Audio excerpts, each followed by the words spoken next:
Good evening, sir. My name is Brian Zafra, and today I'm going to discuss about the flood, understanding the causes, impact, and solution.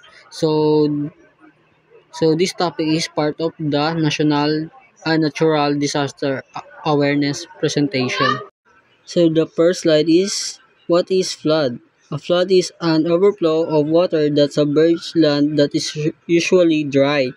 So ibig sabihin nito is yung flood is pag nag-overflow sila sa, like nagtipon-tipon sila sa land, is nagda-dry ito siya and nagka-cause ng flood.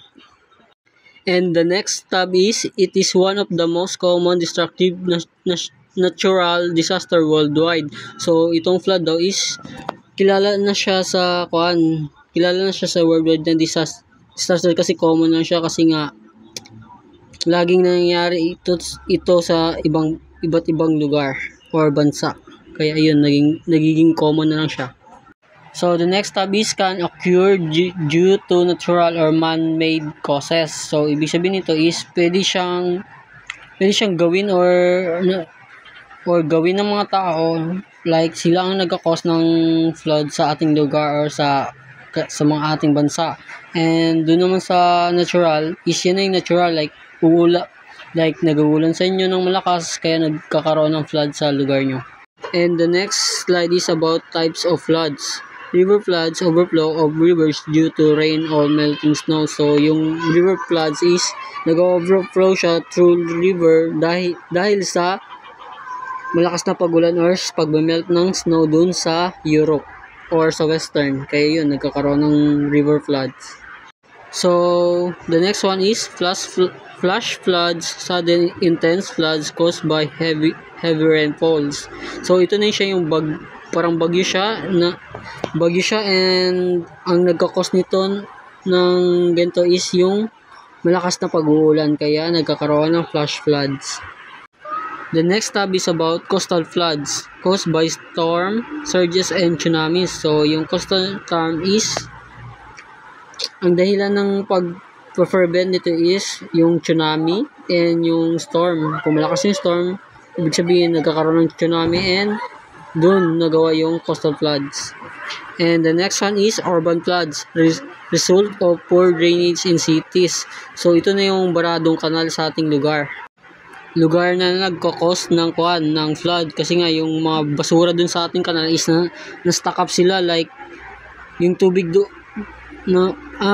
nag-stack up sila tapos yung tubig doon is hindi nakakadaan ng maayos kaya ayun, nagkakaroon ng floods. So, dito naman tayo sa causes of floods. Heavy rainfalls, yun na yung malakas na pagulan, melting snow and ice, yun na yung sa Europe or Western, yung mga ice doon sa kanila is nagme-melt.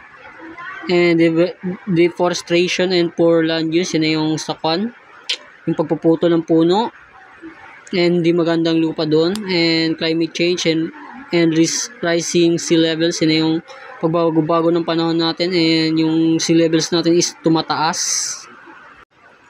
So yung effect of floods, yun na yung human impact, deaths, injuries, displacement, like pagkakawala ng mga gamit or mga infrastructure doon, and economic damage, yun yung destruction of property, crops, infrastructure. And the last slide is about how to prepare for a flood. Know your flood risk area. Yan na yung dapat alam mo yung area mo kung risky ba o hindi. Kung risky naman is mag-evacuate ka na lang. Emergency kits and evacuation plans. Dapat may emergency kits kayo like flashlight, salbabida, and etc. And dapat may magplano kayo kung mag-evacuate ba kayo. And elevate electrical appliances.